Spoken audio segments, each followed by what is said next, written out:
Welcome to the video.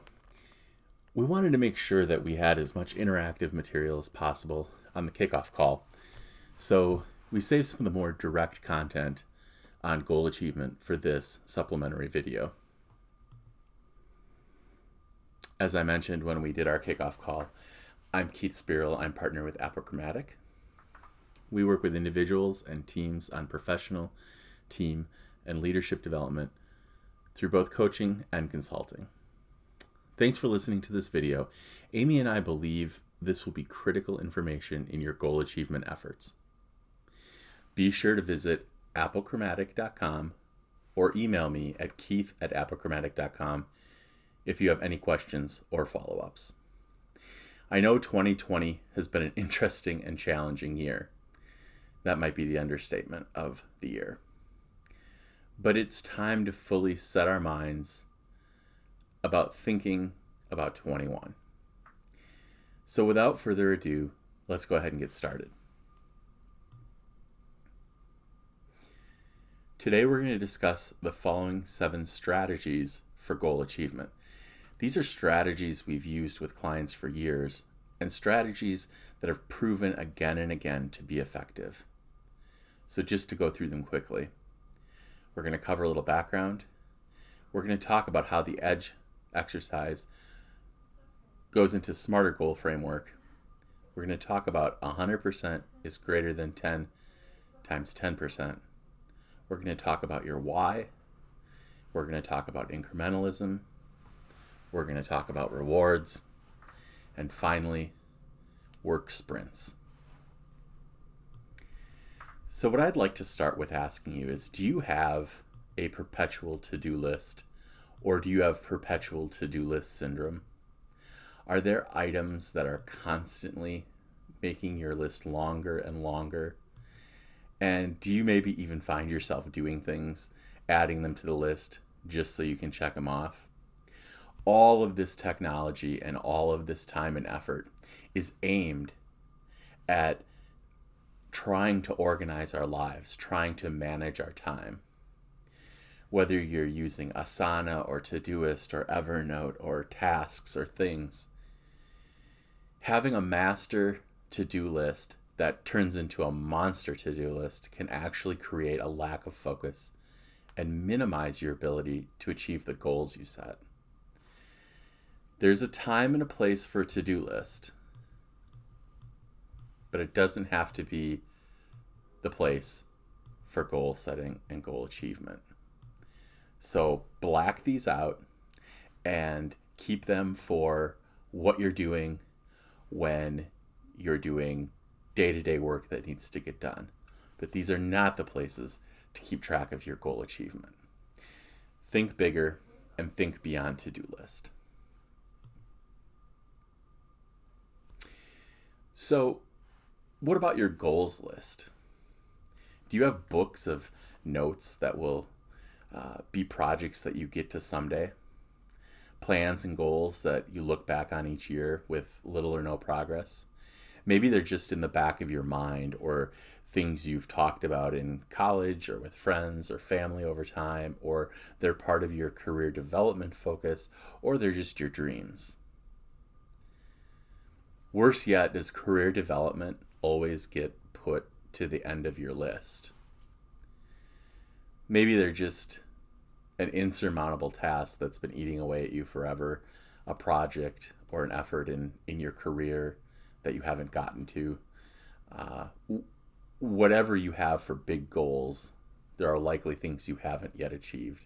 And additionally, I would add that once you start really achieving goals that you set, you'll set bigger and better goals and accomplish more than you ever thought possible.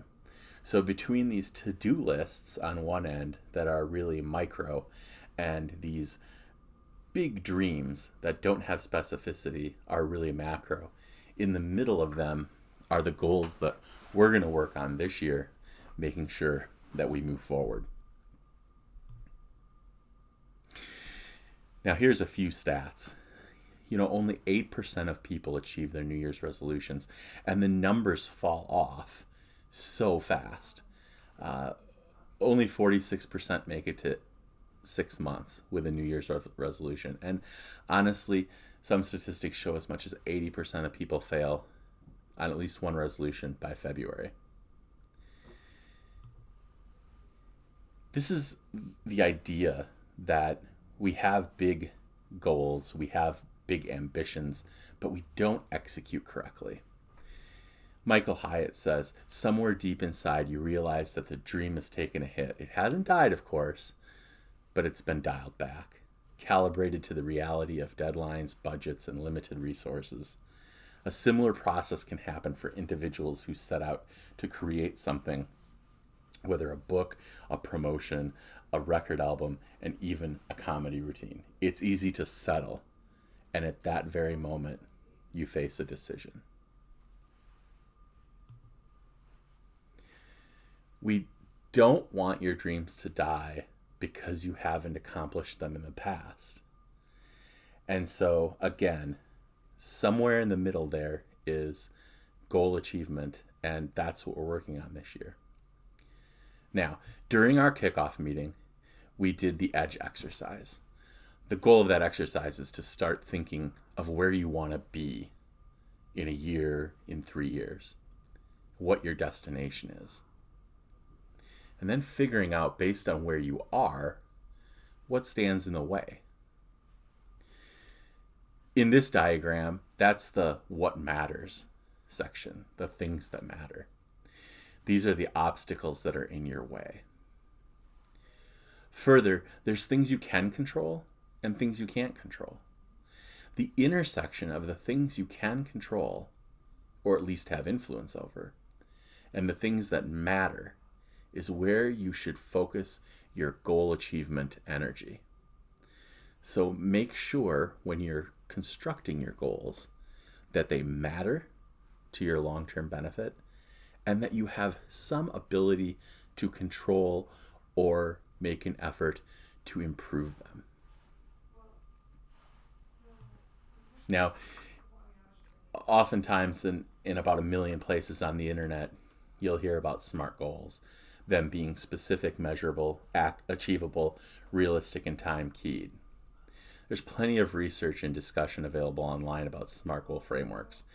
Typically, they include this framework that's on the screen now.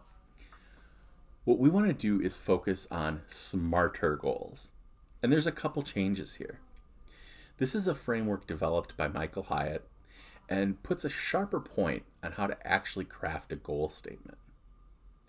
We want to make sure the goals are specific, that you know that there's something specific you're aiming to do. So make sure your goals don't fall into the general category, but make sure that they are specific. Second, we want to make sure that your goal is measurable. How are you going to know if you've met your goal? This is going to include some sort of metric, some achievement, some specific measurable attribute that you can use to know if you've met your goal. For the A, we make a bit of a change and we call it actionable. We want this to be something that you can take action on and take action on immediately and start moving toward that goal. For the R, we look at calling it, instead of reasonable, risky. You want your goal to be on the edge of easy to accomplish and impossible to accomplish. So in the middle there is risky. You want there to be some risk that you may not achieve it. If not, you're not reaching quite far enough. But if your goal is easily achieved, then you're not taking enough risk to push yourself far enough. So you truly want to feel like it's a risky goal to set out to achieve. The T in SMARTER stands for time keyed. You want to make sure that your goal is able to have an ending point where you know you're successful or not, and you can measure the amount of time you have as you progress through the achievement of the goal. And then the model adds E and R. E for exciting.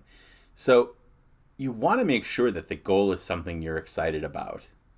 That internal motivation will be the fuel you need to keep going when things get very difficult. If this is an externally motivated item or goal where it's something you feel you're supposed to do, it's going to be really difficult to make the goal. But if you're truly excited about it, and you should be truly excited about your goals, then you'll have a much better chance and an easier go of getting to the achievement point. And then finally, relevant. And this is important to make sure that the goal that you're working toward is relevant for the season of life you're in and the type of accomplishments you're trying to make. If your goal is to become partner by a certain day, it doesn't make sense to also have a goal to climb Everest at the same time, because those would be two very time competing interests. And so you have to make sure that all of your goals are relevant to where you are in life right now.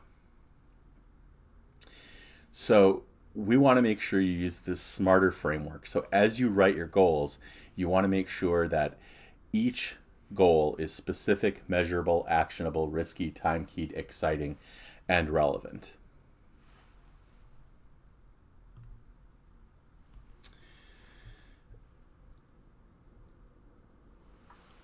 So the next strategy for goal achievement is to consider this equation. 100% is greater than 10% times 10, particularly when it comes to goal achievement. In goal achievement, there really isn't a second place. If you achieve 10% of a goal to become partner, all you did was think about it. If you get 10% of 10 goals completed, you still haven't achieved any of your goals, and chances are you've chased your tail all year trying to achieve these goals and moving the ball forward very minimally. You're shooting for 100%. That isn't to say you will successfully accomplish everything you set your mind to, but you should focus on and move forward in a fashion that will give you the best chance to do so. In this case, less really is more. You should plan on focusing on a limited number of goals. Remember, all of those to-do items are still going to be there. Your work is still going to be there, and your life is still going to be there. What you need to do is carve out room to focus like a laser on a limited number of goals in the limited number of time you have.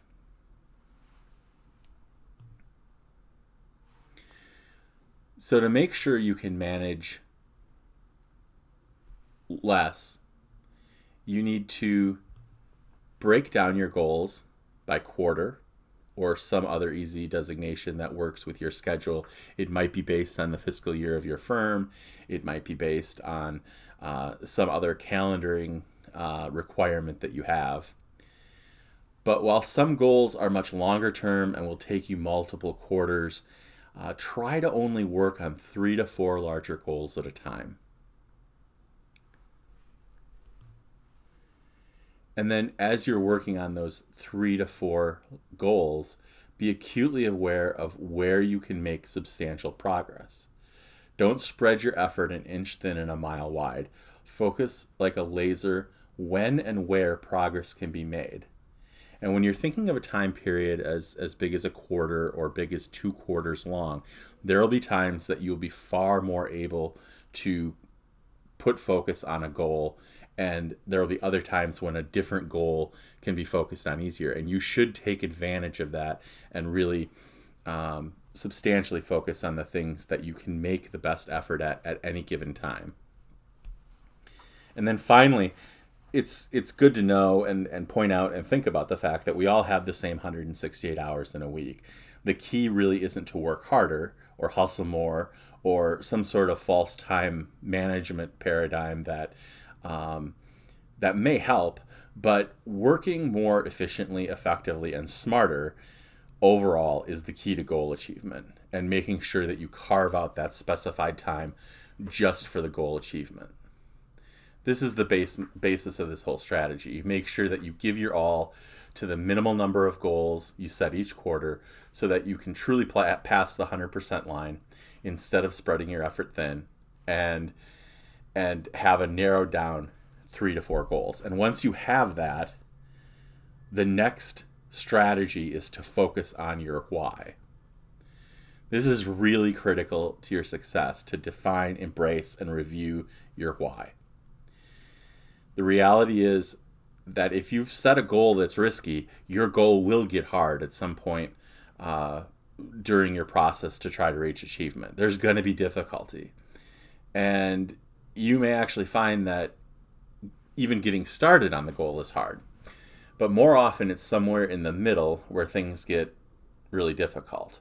And that is when most people quit. Some studies, as I mentioned earlier, say that 80% of New Year's resolutions fail by February, and that happens because it gets hard. So this is why you have to know your why. Remember the purpose behind all of your actions, and it'll keep you grounded when the going gets tough. So what is your why, and why care? This is your key motivator. This is what drove you to make the goal in the first place. This is your multivitamin for goal achievement. So you want to be sure you write it down and you revisit it regularly. You want to phrase your why in a positive way. Make sure that you have your why written down with your goal and easily accessible. Oftentimes you have to ask yourself why several times, and that's when you get the real answer. So for example, stress test your goals by asking 5 whys. Why is this goal important to me? When you have that answer, ask why that is important to you. And then 3 more times dial in on why those particular answers are important to you. The objective here is to drill down on what the true meaning of this goal is for you and what achievement will mean to you so that you can leverage that feeling and that knowledge at a later time. We suggest by asking yourself why 5 times that you can really dig into why a goal matters to you. So identify your initial why and then ask why that's important to you, and do that 5 times to discover your real underlying why.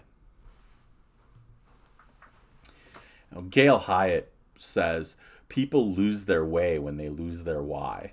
And that really speaks to the notion of things getting difficult. When things get difficult, you want to have your why written down next to your goal so that you can go back and remember what it is that's driving you. What is the goal that you're trying to achieve, and why are you trying to achieve it? And what will be the result of achieving it? What were the emotional reasons you wanted this in the first place? That'll fuel your ability to move forward.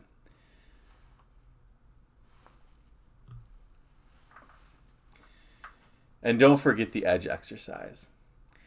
Finally asking, what could get in the way? And you've done some of that already. And once you have your goals established and have decided those 3 to 4 goals you're really going to focus on for each quarter, then talk about some strategies to actually achieve those goals.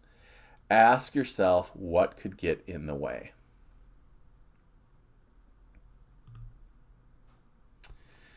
Now, the next strategy is incrementalism, and it's important to think about how you're going to go about the work of achieving this goal. Slowly moving forward will ensure your success. Little steps are really easy to accomplish, but the big goals are hard. So, Don Lancaster puts it this way. He says most impossible goals can be met simply by breaking them down into bite-sized chunks, writing them down, believing in them, and going full speed ahead as if they were routine. This is why we look at this and the process of making these incremental bite-sized chunks, and we always say 3-3-3. So the practical point here is simple. Ideally, aim to have 3 items you do each day dedicated to your goal. Those are your big 3 for the day. They should lead to 3 things that you do each week dedicated to your goals. These are your weekly big 3. And we'll use this language in the coaching sessions and our discussions throughout the GK Advocates year. But this all leads you to your big 3 or 4 goals for the quarter. Now think how much you get done just taking a small investment every day and doing 3 small manageable steps. By the end of the year, you have over 1,000 things that you've done to move you towards your goal. Even just 5 minutes a day, sending 3 emails, reading 3 articles, or 3 other small steps can add up tremendously over a period of time. So it's really important to think of the next easiest step in the process of achieving your goal and adding those 3 daily, 3 weekly, and 3 quarterly things to your year-long achievement. You want to make sure that you schedule and prioritize your way to achievement. You have a goal, you know why you want it. You've broken it down into incremental chunks. Now schedule it and make sure you do the things. Take the small chunks and move them forward. Remind yourself of your why each day and get the next small chunk done. This isn't necessarily linear. You aren't a tortoise. You may encounter roadblocks. You need to modify your plan. And if you do, you may even need or want to modify your goal at some point throughout the year. But the small next steps are the way to start the journey. And they don't have to be fast. Now, a little side track on this. Paper produces progress. And this is what comes down to some of those apps that we talked about at the beginning of the video. Paper versus bits and bytes.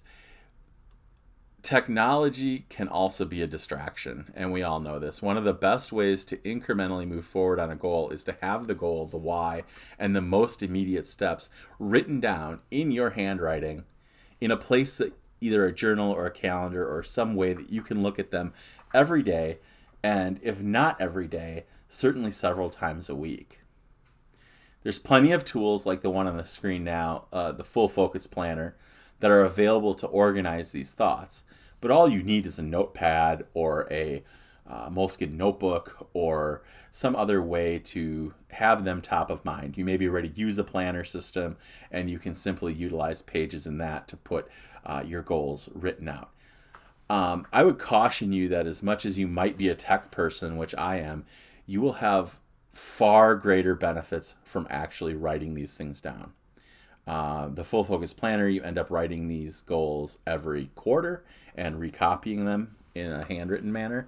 And I feel like I've personally gained from that because the process of writing those words ingrains them in your brain and makes the whole process more serious for some reason versus just typing them. So you really should consider doing this in a written form. Now, you may need to entice yourself to do that in some way. Maybe it means buying a special pen or having a special notebook that you really like. But I have to say that in my own success as well as the success of clients I've worked with, I've not seen the success that I've seen without using some sort of paper planner or handwritten approach to this. So it's time to move yourself toward your goal. Think of today, the next week, the next month, the next quarter, and your goals in general. What can you do right now to move yourself forward toward your goal? What can you commit to accomplishing today to move yourself forward toward your goal? What needs to happen this week to move yourself forward toward your goal? And remember, what gets written down gets done. So the first thing that you should do when you're meeting with your sponsor and having these conversations is really use this next week or two to flesh out what your goals are going to be, as well as your coaching session. Make sure that you have those goals set in stone and that you can start 2021 fresh with a set of goals that you're moving to tackle. Now, it's great to meet with your sponsor and have those conversations to try to figure out what it is that maybe your long-term goals are 3 or 4 years down the road, and what goals you can have right now in Q1 of 2021 or Q4 even of 2020 to move you toward that point in the long run. So rewards. This is actually a strategy in and of itself. Rewards are really a key part of achievement. And you should set a reward for yourself at the beginning that's motivating to you. The process of celebrating accomplishment in a way that's important to us individually trains our brains to work toward further goal achievement. And so this builds upon itself, and you really grow momentum over time when you achieve a goal and then reward yourself and mentally take time and some sort of reward to celebrate that achievement. This is something a lot of people leave off, but we really encourage you, don't leave this off. Be sure that you consider what your reward will be if you make the goal. Now, talking about motivations, as I did a little bit earlier, research indicates heavily that intrinsic motivations are far more powerful than extrinsic motivations.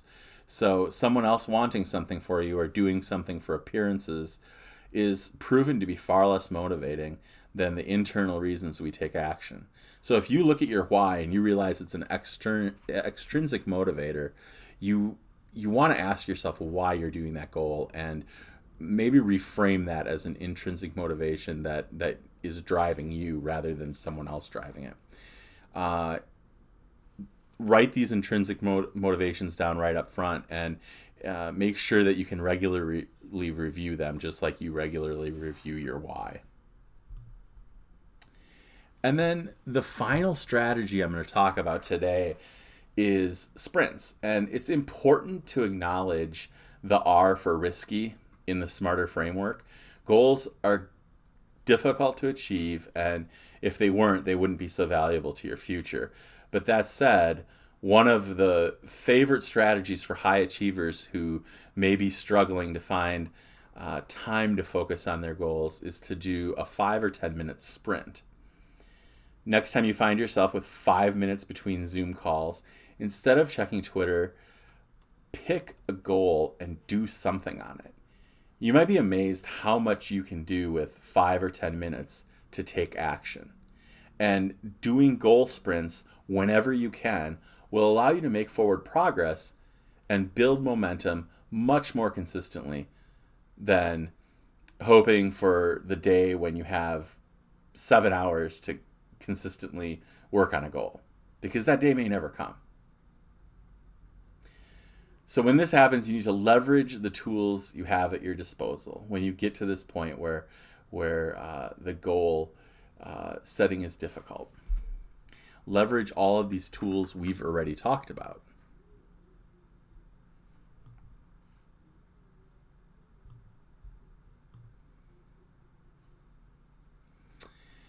Now, a couple things that you can leverage when the going gets difficult and you are working in the GK Advocates program. First of all is coaching. Remember, you'll have 5 sessions with Apricomedic coaches over the next year. And in addition to the support of your sponsor and your diversity committee mentors. Make sure you're reviewing your why if it gets difficult. Review making sure you're implementing incrementalism and the next steps are in your comfort zone, and finally consider utilizing those sprints literally as a timer, and just make sure you can dedicate the time to work on your goal and not allow any interruptions during your sprint. Use it as a starting point to relaunch your commitment. The final point before I recap that I want to make sure that you know is give yourself grace. There is more than one time when I've set off to do a goal and to achieve a goal, and I find myself 2 months later having not started what I needed to do. These things are going to happen. There's going to be cases that get in the way. There's going to be life that gets in the way. But the best time to regroup, reread your why, and recommit to that goal is the day you realize you haven't moved forward. So don't let not talking to your sponsor for an extended period of time or not scheduling that coaching call put you in a position where you feel like you don't want to move forward or don't want to talk to somebody or don't want to try to accomplish that goal. Stop that kind of thought. Give yourself grace and give yourself space, and realize that the best time to turn that around and start is right now. So I'll just recap really quickly what we talked about. Went over a little bit of background on goal setting. We talked about tying the EDGE exercise into the SMARTER goal framework and making sure that your goals are addressing those things that are getting in the way. The concept that 100% of a goal is better than 10% of 10 goals. Defining, embracing, and reviewing your why. Incrementalism in the process of goal achievement. Motivations and rewards. And sprints. And probably most of all, this GK Advocates program that you're part of. So please reach out if you have any challenges or you need assistance or you have questions. My email is up on the screen now. Amy's email is up there as well. You can always call us or reach out in any time that you need to make sure that you feel like you're moving forward, particularly if you have questions on this goal setting content. And I look forward to talking to you in a coaching session.